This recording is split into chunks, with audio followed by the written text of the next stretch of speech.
Hello guys, જય માતાજી, જય મોગલ. નોર્મલી તો લોકો સવારે ચા અને કાઠિયાવાડી ભાખરી ખાતા હોય છે, બિસ્કિટ જેવી કડકવાળી.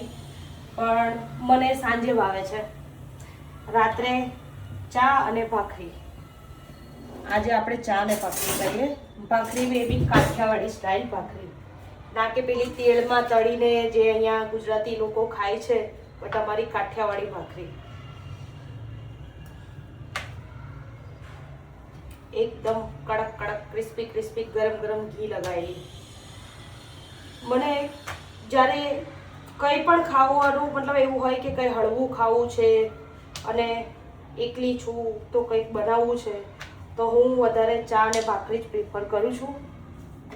કડક ભાખરી ગરમા ગરમ ચાય સાથે તમે જોઈ શકો છો. ભાખરી મારું ફેવરેટમાં ફેવરેટ છે ફૂડ ગુજરાતી, કે હું ચા ભાખરી ગમે ત્યારે ખાઈ શકું એમ છું. એનાથી હું કોઈ દિવસ બોર નથી થતી. ભાખરી અહીંયા બની રહી છે, ચા અહીંયા રેડી થઈ રહી છે. વાગ્યા છે 8. હવે ચા ભાખરી ખાઈએ અને આનંદ મેળવીએ.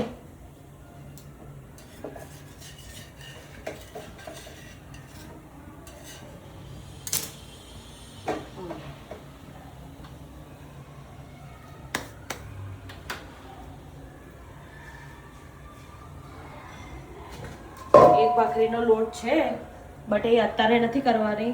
મારો સન રમી કરીને આવે તો એ દહીંને ભાખરી ખાશે, હું ચા ને ભાખરી ખાઈશ. તો તમે લોકો આ રીલ જોઈ રહ્યા છો, આ વિડીયો મારો ગમે તો લાઈક કરો, એને સબસ્ક્રાઈબ કરો, અને આવું અણગમતું તો નહીં પણ આવું અવનવું તમને જોવું હોય તો તમે મારી ચેનલને ફોલો કરો. મારું ઇન્સ્ટા પર બી આઈડી છે, યુટ્યુબમાં બી છે.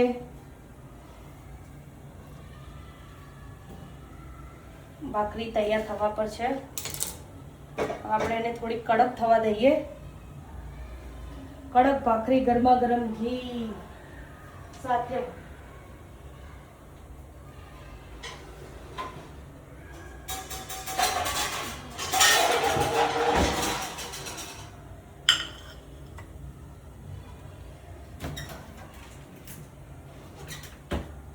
ગરમા ગરમ ભાખરી સાથે ગાયનું દેશી ઘી.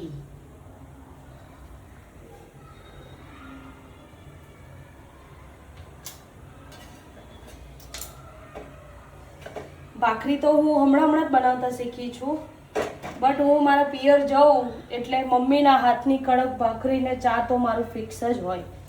કે મમ્મી કંઈ બીજું બનાવે કે ના બનાવે, તો ભાખરી બનાય, હું ચા ને ભાખરી ખાઉં. અને એવી ગરમ ગરમ ઉતરતા ઘી લગાવીને જ તે, એવું નહીં કે ચલો બની મૂકી રાખી અને ઠંડી ખાધી.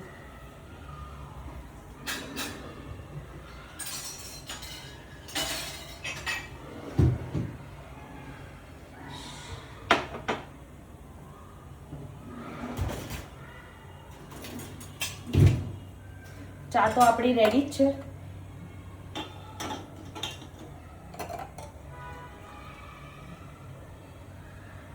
આદુવાળી ચા અને ભાખરી.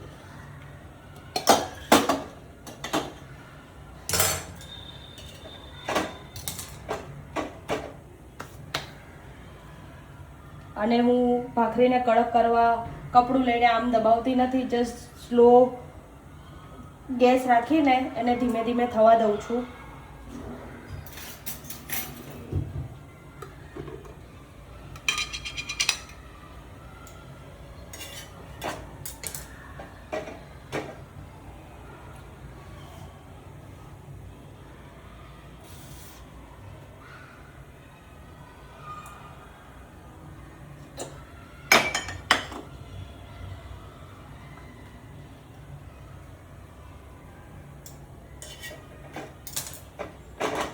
તમે જોઈ શકો છો ભાખરી સરસ થઈ ગઈ છે.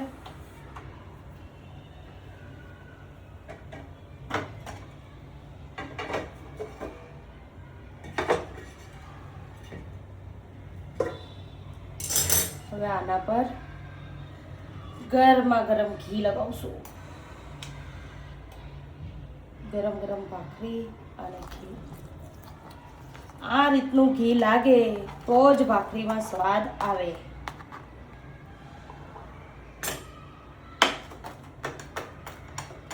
અને આ ચા અને ભાખરી આની મજા જ કંઈક અલગ છે.